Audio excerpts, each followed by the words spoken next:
Friends, मैं हूं महेश महतो और आप देख रहे हैं हमारा यूट्यूब चैनल भूगोल फॉर यू। आज के इस लेक्चर वीडियो में हम लोग कक्षा 12 विषय भूगोल भारत लोग और अर्थव्यवस्था के अंतर्गत इकाई 3 अध्याय 5 भू संसाधन तथा कृषि के अंतर्गत रेशेदार फसलों के विषय में जानेंगे। भू संसाधन तथा कृषि से संबंधित यह 8वां लेक्चर वीडियो है। इससे पूर्व हम लोग भू संसाधन तथा कृषि के तहत विभिन्न विषय बिंदुओं को पिछले 7 लेक्चर वीडियो में चर्चा कर चुके हैं। अगर आप लोगों ने अब तक इन वीडियो को नहीं देखा है तो ऊपर आई बटन तथा नीचे डिस्क्रिप्शन बॉक्स में इसका लिंक दिया हुआ है, इसे क्लिक करके देख सकते हैं। तो आज के सत्र में हम लोग भू संसाधन तथा कृषि के अंतर्गत भारत में उगाए जाने वाले प्रमुख रेशेदार फसलों के विषय में जानेंगे। उसका उत्पादन और वितरण किस प्रकार है, साथ ही साथ इसके उत्पादन के लिए कौन कौन सी भौगोलिक दशाओं की आवश्यकता होती है तथा इससे संबंधित अन्य तथ्यों को भी जानेंगे। तो वीडियो के अंत तक जरूर बने रहें। आइए वीडियो को शुरू करते हैं। रेशेदार फसलें किसे कहा जाता है? तो उन फसलों को रेशेदार फसलें कहा जाता है जिससे रेशे या धागे की प्राप्ति की जाती है, जिसका उपयोग कपड़ा, थैला, बोरा, दरी आदि अन्य कई प्रकार के सामान बनाने के लिए किया जाता है। कपास तथा जूट भारत के प्रमुख रेशेदार फसलें हैं। इसके अतिरिक्त सनई, प्राकृतिक रेशम को भी रेशेदार फसलों की श्रेणी में रखा जाता है। तो रेशेदार फसलों के तहत भारत में जो मुख्य रूप से उगाई जाती है, यह मुख्य रूप से 2 फसलें उगाई जाती है, एक कपास और दूसरा जूट। तो कपास के विषय में हम लोग जानेंगे, कपास से संबंधित अन्य तथ्यों को, साथ ही साथ कपास का भारत में उत्पादन तथा वितरण किस प्रकार से है, किन किन राज्यों में इसका उत्पादन किया जाता है। इसके अलावा कपास के उत्पादन के लिए कौन कौन सी भौगोलिक दशाओं की आवश्यकता होती है आदि के बारे में जानेंगे। तो आइए जानते हैं कपास के बारे में। कपास विश्वव्यापी रेशेदार फसल है। विश्व के आधे से अधिक कपड़े का निर्माण कपास के रेशे के द्वारा किया जाता है। यह रोपण कृषि का भी फसल है। इसका उत्पादन व्यापार के लिए किया जाता है, अतः इसे व्यापारिक फसल भी कहा जाता है। कपास का जो भी उत्पादन किया जाता है वह व्यापार के उद्देश्य से किया जाता है, इसलिए इसे व्यापारिक फसल भी कहा जाता है, नकदी फसल भी कहा जाता है। भारत में इसकी खेती अर्ध शुष्क भागों में खरीफ ऋतु में उगाई जाती है। इसकी खेती कब उगाई जाती है? खरीफ ऋतु में और अर्ध शुष्क भागों में। भारत में कपास उत्पादन के बहुत बड़ा भाग भारत विभाजन के पश्चात पाकिस्तान में चला गया था। फिर भी पिछले 70 वर्षों में भारत में इसके क्षेत्रफल एवं पैदावार में लगातार वृद्धि दर्ज की गई है। भारत में छोटे रेशे वाली भारतीय कपास तथा लंबे रेशे वाली अमेरिकन दोनों प्रकार की कपास का उत्पादन किया जाता है। कपास के रेशे की लंबाई के अनुसार इसको 2 भागों में बांटा जाता है। छोटे रेशे वाले जिसे भारतीय कपास कहा जाता है तथा लंबे रेशे वाले कपास जिसे अमेरिकन कपास कहा जाता है। लंबे रेशे वाले अमेरिकन कपास को देश के उत्तर पश्चिमी भागों में नरमा के नाम से जाना जाता है। अब देखते हैं कपास के उपज की भौगोलिक दशाएं किस प्रकार होनी चाहिए। कपास के उत्पादन के लिए आदर्श भौगोलिक दशाएं क्या होती है? कपास एक उष्णकटिबंधीय फसल है। इसके उत्पादन के लिए 21 डिग्री सेंटीग्रेड तापमान की आवश्यकता होती है। 21 डिग्री सेंटीग्रेड तापमान की आवश्यकता होती है। इसको उगाने के लिए औसत तापमान है। इस फसल को उगाने के लिए पाले रहित लगभग 200 दिनों का होना अति आवश्यक होता है। पाला इस फसल के लिए सबसे बड़ा शत्रु होता है। पाला रहित 200 दिन इसके लिए उपयोगी होता है। पाला इस फसल का सबसे बड़ा दुश्मन है, शत्रु है। इसकी खेती के लिए 50 से 100 सेंटीमीटर वर्षा पर्याप्त होती है। कम वर्षा वाले क्षेत्रों में सिंचाई की सुविधा के साथ उत्पादन किया जा सकता है। इसकी खेती के लिए 50 से 100 सेंटीमीटर वर्षा पर्याप्त वर्षा होती है। वर्षा के अभाव में सिंचाई वाले क्षेत्रों में भी इसका उत्पादन किया जा सकता है। इसके लिए काली एवं हल्की दोमट मृदा इसके लिए सबसे उपयुक्त मृदा होती है। मृदा की जहां तक बात करें तो इसके लिए काली एवं हल्की दोमट मृदा काफी उपयुक्त होती है। काली मृदा को कपासी मृदा भी कहा जाता है। अब जानते हैं कपास के उत्पादन एवं वितरण। भारत में कपास का उत्पादन तथा भारत में कपास का वितरण किस प्रकार से है, इसके विषय में जानते हैं।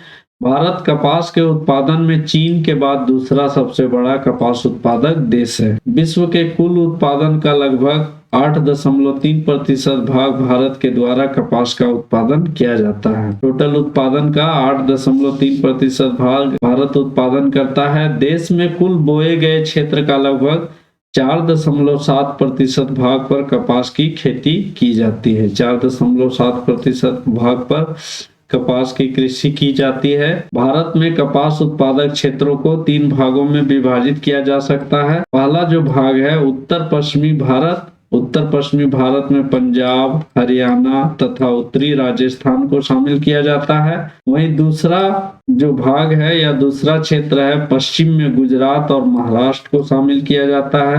और तीसरा जो क्षेत्र है, तीसरा क्षेत्र दक्षिण में तेलंगाना, कर्नाटक और तमिलनाडु के पठारी भाग को शामिल किया जाता है। तो भारत में मुख्य रूप से 3 इसके क्षेत्र हैं। उत्तर पश्चिम क्षेत्र, उत्तर पश्चिम क्षेत्र में पंजाब, हरियाणा और राजस्थान, उत्तरी राजस्थान। पश्चिमी भारत की बात करें तो पश्चिमी भारत में गुजरात और महाराष्ट्र को शामिल किया जाता है। तथा तीसरा जो है दक्षिण भारत में तेलंगाना और कर्नाटक तथा तमिलनाडु इसके प्रमुख उत्पादक क्षेत्र हैं। कपास के प्रमुख उत्पादक राज्य में महाराष्ट्र का योगदान सबसे अधिक है। महाराष्ट्र सबसे अधिक कपास उत्पादक राज्य है। यहाँ पर कुल उत्पादन का 26.6% कपास का उत्पादन किया जाता है।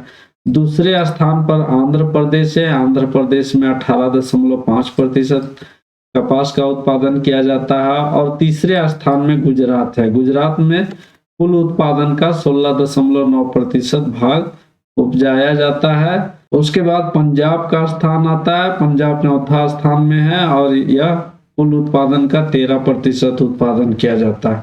इसके बाद तेलंगाना, हरियाणा, कर्नाटक, तमिलनाडु, मध्य प्रदेश कपास का उत्पादन के अग्रणी राज्य हैं।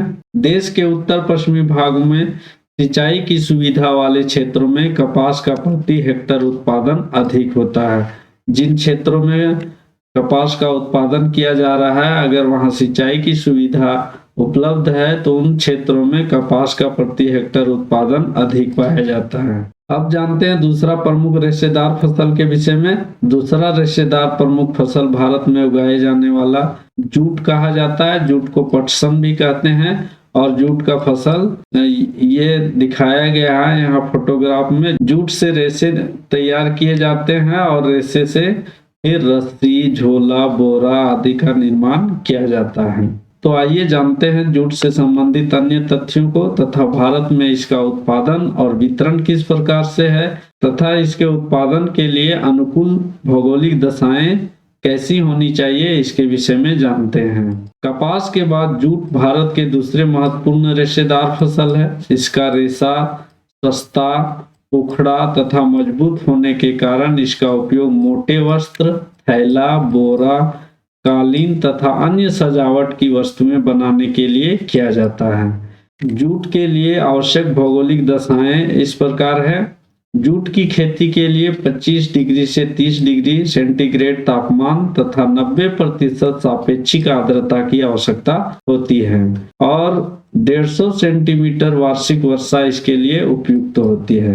इस फसल को चीका युक्त मृदा काफी उपयुक्त होती है। यहाँ पर जो अनुकूल भौगोलिक दशाएं दिया गया है उसमें से तापमान 25 से 30 डिग्री सेंटीग्रेड औसत तापमान, आर्द्रता जो है सापेक्षिक आर्द्रता 90%, वर्षा होनी चाहिए 150 सेंटीमीटर वार्षिक वर्षा तथा मृदा जो होती है वह चीका युक्त मृदा काफी उपयुक्त होती है। इसके उत्पादन के लिए अधिक मानव श्रम की आवश्यकता होती है, अतः इसके लिए सस्ते श्रमिक का होना भी अति आवश्यक होता है। जूट के उत्पादन के लिए निरंतर खाद की आवश्यकता होती है क्योंकि इसकी ऊंचाई अधिक होती है। चूंकि जूट की फसल सस्ती होती है जिसके कारण किसान खाद का खर्च उठाने में समर्थ नहीं होते हैं। इसी कारण से इसकी खेती बाढ़ के मैदान में की जाती है जहां प्रत्येक वर्ष नदियां द्वारा लाई गई उपजाऊ मृदा बिछाई जाती है। अब जानते हैं भारत में जूट का उत्पादन तथा वितरण किस प्रकार से है।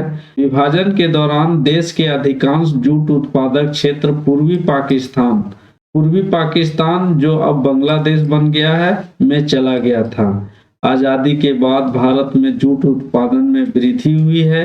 वर्तमान समय में जूट के उत्पादन में भारत सबसे अग्रणी देश है। वर्तमान समय में विश्व में सबसे बड़ा उत्पादक देश है जूट के मामले में। यहाँ पर विश्व का लगभग 60% जूट का उत्पादन किया जाता है।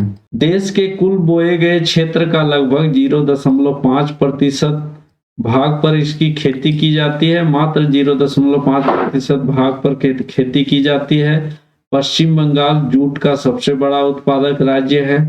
संपूर्ण जूट उत्पादन का लगभग 75% भाग से अधिक उत्पादन अकेले पश्चिम बंगाल करता है। अर्थात पश्चिम बंगाल भारत का सबसे बड़ा जूट उत्पादक राज्य है। अन्य प्रमुख उत्पादक राज्यों में बिहार, असम, उड़ीसा, उत्तर प्रदेश, त्रिपुरा तथा मेघालय को शामिल किया जाता है। यह अग्रणी राज्य हैं। यहाँ पर मानचित्र के माध्यम से दोनों रेशेदार फसलों अर्थात कपास और जूट के उत्पादक क्षेत्रों को प्रदर्शित किया गया है। यहाँ पर जो गुलाबी रंग का दिया गया है, गुलाबी कलर से जो दिखाया गया है, यह क्षेत्र जो है वह कपास का उत्पादक क्षेत्र है। इस क्षेत्र में काली मिट्टी जो पश्चिमी जो क्षेत्र है, 3 क्षेत्र इसके उत्तर पश्चिमी क्षेत्र में यहाँ पंजाब, हरियाणा और उत्तरी राजस्थान, पश्चिमी क्षेत्र में गुजरात और महाराष्ट्र, कर्नाटक ये जो राज्य आते हैं वो कपास के, और दक्षिण में तमिलनाडु ये राज्य उत्पादक राज्य हैं। वहीं पर जूट के बारे में बात करें तो जूट में यहाँ मुख्य रूप से उत्पादक क्षेत्र दिया गया है वह पूर्वी भारत में है। पश्चिम बंगाल, असम, बिहार का पूर्वी भाग और साथ ही साथ असम का कुछ हिस्सा, उड़ीसा का उत्तरी पूर्वी भाग में जूट का उत्पादन किया जाता है। तो दोस्तों उम्मीद करते हैं आप लोगों को यह वीडियो जरूर पसंद आया होगा। अगर पसंद आया है तो इसे लाइक करें और अपने दोस्तों के बीच ज्यादा से ज्यादा शेयर करें तथा हमारे चैनल भूगोल फॉर यू को सब्सक्राइब करके बेल नोटिफिकेशन को अवश्य हिट करें, जिससे आगे आने वाले नए वीडियो का नोटिफिकेशन आप लोगों को मिलता रहे। और इस वीडियो से संबंधित अगर किसी प्रकार का प्रश्न या सुझाव हो तो कमेंट बॉक्स में अवश्य कमेंट करें। साथ ही साथ भूगोल से संबंधित अन्य विषय बिंदुओं को अगर जानना हो तो हमारे ब्लॉग www.bhugol.net में विजिट कर सकते हैं। आप लोगों का बहुत बहुत धन्यवाद। मिलते हैं अगले नए वीडियो में, तब तक के लिए जय हिंद, जय भारत।